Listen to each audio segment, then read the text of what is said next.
Hello दोस्तों, शिवाजी महाराज के दरबार के म्यूरल पर काम करते वक्त सोचा आपको उनके बारे में कुछ रोचक तथ्य बताऊं। छत्रपति शिवाजी महाराज का मानना था कि धर्म, न्याय और प्रजा का कल्याण होना चाहिए, न कि किसी विशेष धर्म का समर्थन। उनकी सेना में सभी धर्मों के सैनिक थे और वे सभी को सम्मान देते थे। शिवाजी महाराज ने अपने दरबार में एक मंत्रिमंडल स्थापित किया जिसे अष्टप्रधान मंडल कहा जाता था। इसमें 8 प्रमुख मंत्री होते थे जो विभिन्न विभागों का नेतृत्व करते थे।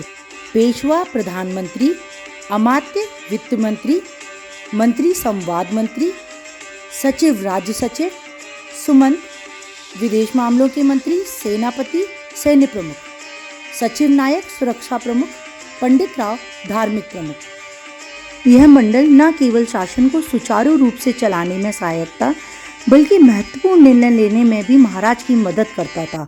हर मंत्री का अपना विशेष क्षेत्र था और सभी को शिवाजी महाराज का पूरा विश्वास प्राप्त था। शिवाजी महाराज का दरबार न्यायप्रियता के लिए प्रसिद्ध था।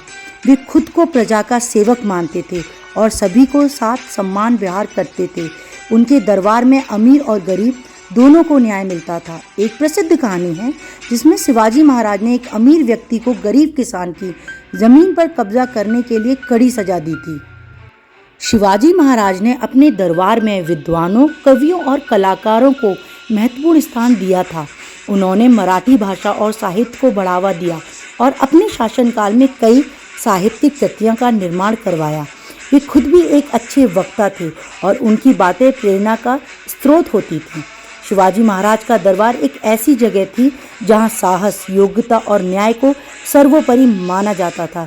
यही कारण है कि उनके शासनकाल को स्वर्ण युग के रूप में देखा जाता है और उनके दरबार की गौरवशाली कहानियां आज भी लोगों को प्रेरित करती हैं। उम्मीद करती हूँ आपको ये तथ्य पसंद आए होंगे। अगर आपको अच्छे लगे हैं तो कमेंट करके मुझे ज़रूर बताइएगा और मेरे चैनल को लाइक और सब्सक्राइब करिएगा। Thank you.